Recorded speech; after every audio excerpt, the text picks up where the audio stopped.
Hey guys, Clayton Jarvinen with Thoughts from Sunrise. Just giving a little thought. I was on the treadmill a little bit ago and just thinking about the election or the presidential debates last night. And it got me to thinking about how we see things differently. Now, this is something that I do ponder quite a bit, and I have some understanding of the nuances. But it's interesting that s- many people can look at the same exact thing from a different frame of reference. And then from that frame, there's also other layers that get involved with manipulating perception and how we see something, individual biases and desires and so forth that causes us to leave out information that's convenient, reframe things so they fit within a certain narrative, oftentimes so that they're justifiable to us.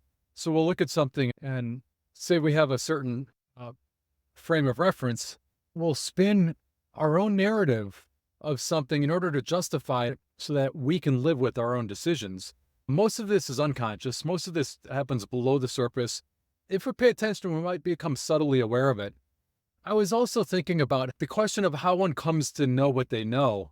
This one gets real tricky because when you start to look at your history from a in the moment perspective, that is the moment of now, when you get with something so precisely that there's nothing else, there is a universal experience that happens. And this is considered a high state of consciousness. It's not the complete state, but it is a very close state to universal consciousness where you realize the totality of the errors of your thinking from the start of your life. And we'll just say within this body, not counting previous manifestations or continuances of in other forms. And unless you've had this experience, this may also sound very convoluted and confusing because this is not an intellectual construct. But in short, all memories and all feelings can be considered false.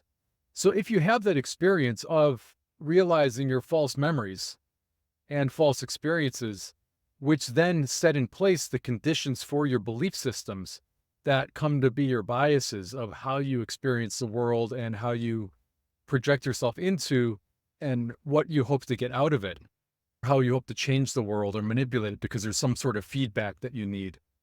All of those are formed off of self deceptions. So, how do you know what you know is a straightforward question to answer and very difficult and complicated because how I know my world around me now is based on false pretenses. And then I continue to go forward, making new reactions to the world based on those false pretenses that have been reinforced over the decades. It gets real tricky, but then it also, hopefully, if you get that, it can add to understanding that there's also this perfect symphony that works in the world. So even with all of the false pretenses that are occurring continually, this is just atomic particles whirling through space, but with attractor fields. So those attractor fields don't mess up. It's a perfect storm. And so even in the state of mistake and error, the other entities with their mistakes and errors, the errors are attracted together for like reflections. And those reflections are often the opposite of the truth, but they come together until the error is corrected. And it's corrected not through some action in the world normally, because even if you act, it doesn't mean you believe in your actions. So the error it should come from an internal realization, and then you adjust that relationship internally, which then automatically affects the action that's external.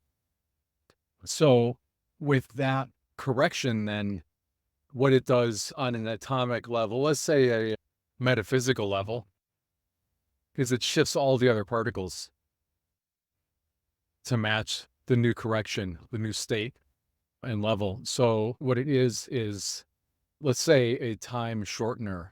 It compresses time. Time is an illusion, but with the experience of it as the markers of events.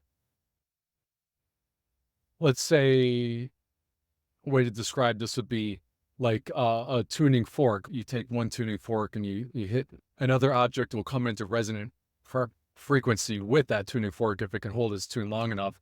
And let's say the universe, let's say the principle of love has a certain harmonic principle. Everything that's out of tune with that will, let's call it our errors or mistakes or sins. Missing the mark, as Neville Goddard would say, is the better definition of sin. All of that is at a different frequency, not at the harmonic frequency of love. But this love is the constant. It can be considered the God or the frequency of the universe. And what we do when we correct our errors internally, because the body is a harmonic device, our thoughts and feelings are harmonic devices putting frequency into the universe. So when we correct our errors, when we correct our sin, we let go of unconscious guilt and all of that stuff. We forgive all the practical religious principles.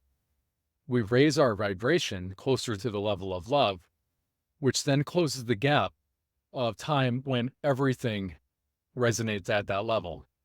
So everything is on a trajectory. Let's say you have off in the distance tuning forks of love vibrating constantly with the energy, all pervasive. And everything at some point will eventually match that vibration. It could take trillions of years. It could take the kalpas, as I think the Buddhists would say, this undefinable amount of time. It would take that long for it to naturally go. So in a way, you can't make a mistake, except for spending unnecessary amount of time in cycles of rebirth, suffering in different realms. Some realms where where you don't have free will, so you're just there until you pop out into the physical realm, which is the realm where we actually get an opportunity to make a decision, which is one of the blessings of this realm. Correcting errors and acting out of love, not manipulation or fear or deception or all those things. It's a time compressor, and it shortens time to when everything resonates at that harmonic frequency. So tuning yourself, tuning your thoughts, your vibration, all that, the new age wording, actually has some merit to it. When you do that, you start to see through your own deceptions, and you might have this experience of clarity where your self-deceptions are revealed to you. It kind of happens not in story form.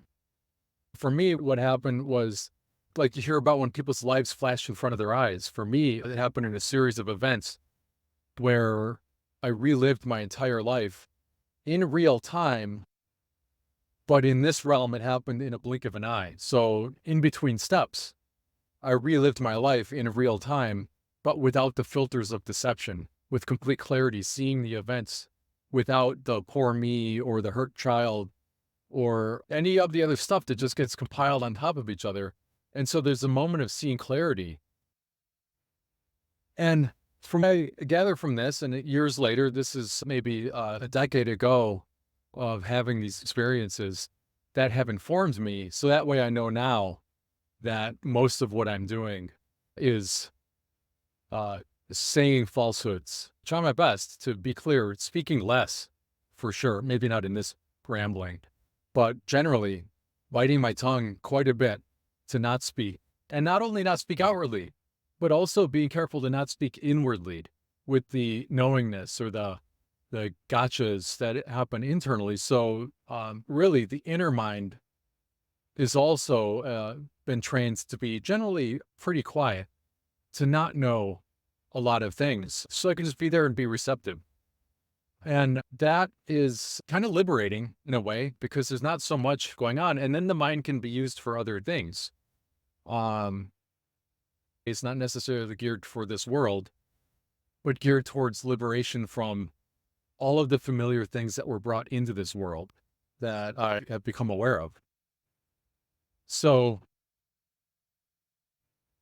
we started with thoughts on how do you know how do you know what you know?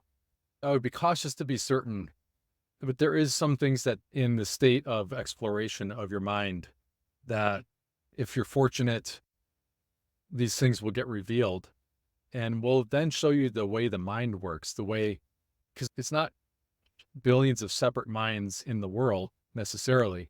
There is a shared experience and a shared mind where we're all deeply connected. We clothe our hopes and fears and our personalities with masks. But underneath all of that is very similar, kind of like we all bleed red underneath.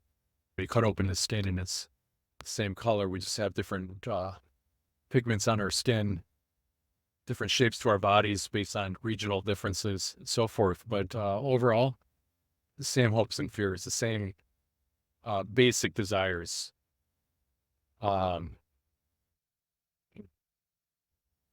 and so that's all I have to say about that for the moment.